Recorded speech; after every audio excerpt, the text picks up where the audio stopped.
வணக்கம், welcome to மகள் YouTube channel. இன்றைக்கி நம்ம பார்க்க போகிறது ஒரு பச்சடி வகை. சரிங்களா? அது என்னென்னா நெல்லிக்காய் பச்சடி. அதை எப்படி செய்யலான்னு பார்க்கலாம் வாங்க. நெல்லிக்காய் பச்சடி செய்வதற்கு 4 நெல்லிக்காய், பெரிய நெல்லிக்காய் எடுத்துருக்கேன். அதை சீட்லாம் எடுத்துகிட்டு சின்ன சின்னதாக நறுக்கி ஒரு பவுல் எடுத்துருக்கிறேன். காஞ்ச மிளகாய் 4, ரெட் சில்லி தெரியுங்களா, அது 4 மிளகாய் எடுத்துருக்கோம். பச்சை மிளகாய் ஒரு 4, வெந்தயம் 1/4 டீஸ்பூனு, உளுத்தம்பருப்பு ஒரு டீஸ்பூன், கடலைப்பருப்பு 1 டீஸ்பூன், தனியா ஒரு 1/2 டீஸ்பூன், இஞ்சி பூண்டு தேவைக்கேற்ப, கருவேப்பிலை, மல்லித்தழை, புளி சிறிதளவு, பெருங்காயத்தூள், வெல்லம், கல்லுப்பு. இப்போது எப்படி செய்யலான்னு பார்க்கலாம் வாங்க. அதுக்கு ஃபஸ்ட்டு ஸ்டவ் ஆன் பண்ணிவிட்டு 2 ஸ்பூன் எண்ணெய் விட்டு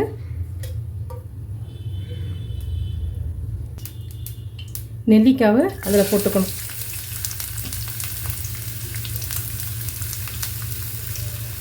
அது நல்லா ஒரு 5 மினிட்ஸ் நல்லா வதக்கணும். அப்போ உங்களுக்கு சாஃப்டாகிடும்.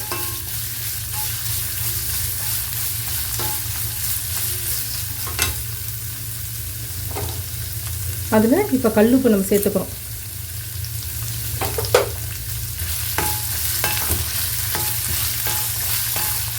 நல்லா வதக்கியாச்சு. இப்போ ஒரு 2 மினிட்ஸ் நம்ம மூடி போட்டு மூடி வச்சிடலாம். இப்போ ஓப்பன் பண்ணிவிட்டு இப்போ நல்லா வெந்துருச்சு. இதை நம்ம ஒரு பிளேட்டில் ட்ரான்ஸ்ஃபர் பண்ணிக்கலாம். ஃபுல்லாக இதை ஒரு தனியாக ஒரு பிளேட்டில் நம்ம எடுத்துப்போம்.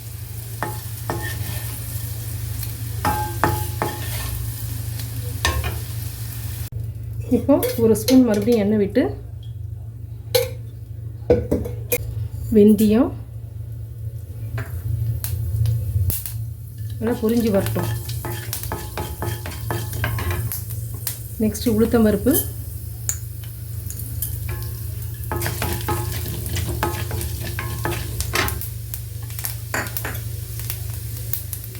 நெக்ஸ்ட்டு கடலைப்பருப்பு,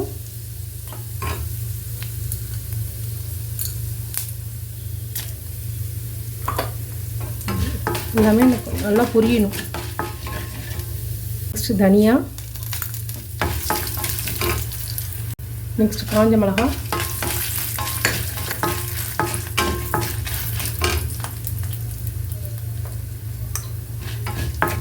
நெக்ஸ்ட் பச்சை மிளகாய்,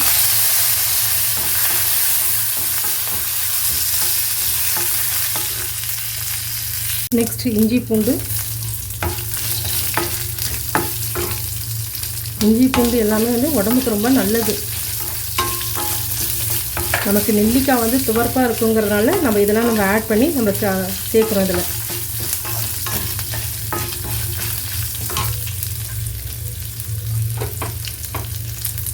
நெக்ஸ்ட்டு புளி,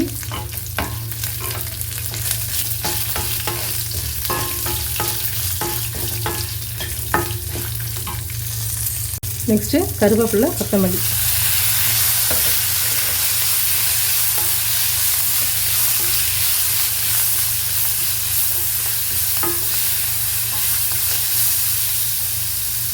நெக்ஸ்ட்டு பெருங்காயத்தூள்.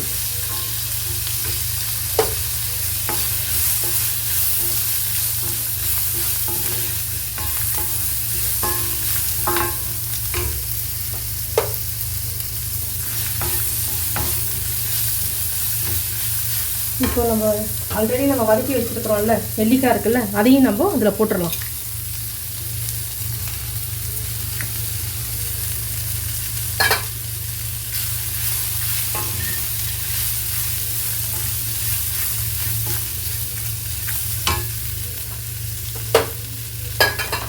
லாஸ்ட்டாக இந்த வெல்லம் இருக்குது பாருங்கள், இந்த வெல்லத்தையும் நம்ம அதில் போட்டுருவோம்.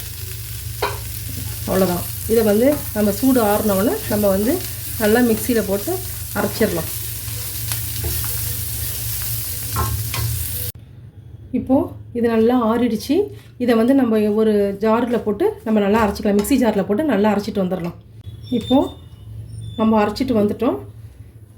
இப்போ இதை நம்ம கடாயில் நம்ம தாளிச்சிடலாம். அதுக்கு மறுபடியும் கடாய் வச்சு ஸ்டவ் ஆன் பண்ணிவிட்டு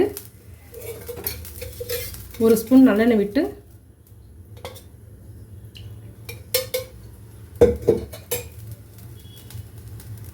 எண்ணெய் சூடாயிடுச்சு. இதில் நம்ம கடுகு போடுறோம். கடுகு மட்டும் போட்டால் போதும், வேறு எதுவும் வேண்டாம்.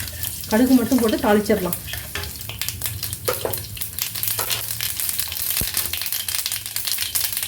தாளிச்சாச்சு. இதில் நம்ம இப்போ அரைச்சிட்டு வந்ததை அதை அப்படியே ட்ரான்ஸ்ஃபர் பண்ணிடலாம்.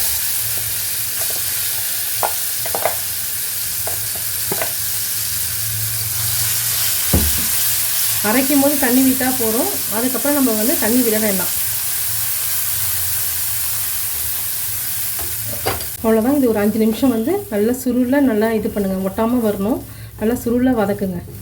இதை வந்து ஒரு 1 வீக் கூட நீங்கள் வச்சு சாப்பிட்லாம், ஃப்ரிட்ஜில் வச்சுட்டு.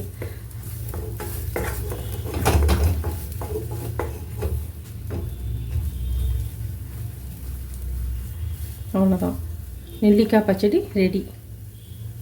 இப்போ ஸ்டவ்வை ஆஃப் பண்ணிடலாம். இறக்கி வைக்கிறதுக்கு முன்னாடி ஒரு ஸ்பூன் எண்ணெய் விட்டுக்குங்க, நல்லெண்ணெய். இப்போது என்னோடய ஸ்டைலில் நான் நெல்லிக்காய் பச்சடி செஞ்சுருக்கேன். இது வந்து ரொம்ப பெரியவங்கலேருந்து சின்னவங்க வரைக்கும் ரொம்ப நல்லது. இதில் வந்து விட்டமின் சி அதிகமாக இருக்குது. அதனால் இதை எல்லாருமே சாப்பிட்லாம். பசங்களுக்கே நீங்கள் சாப்பாடு போடும்போது ஃபஸ்ட்டு சாதத்தில் வந்து ஒரு உருண்டை இதை போட்டு பிசைஞ்சு நல்லா கொடுங்க. அவங்களுக்கு கொடுத்துட்டு அதுக்கப்புறமா நீங்கள் சாம்பார் என்ன பண்ணுமோ அதை போட்டு கொடுங்க, சரிங்களா?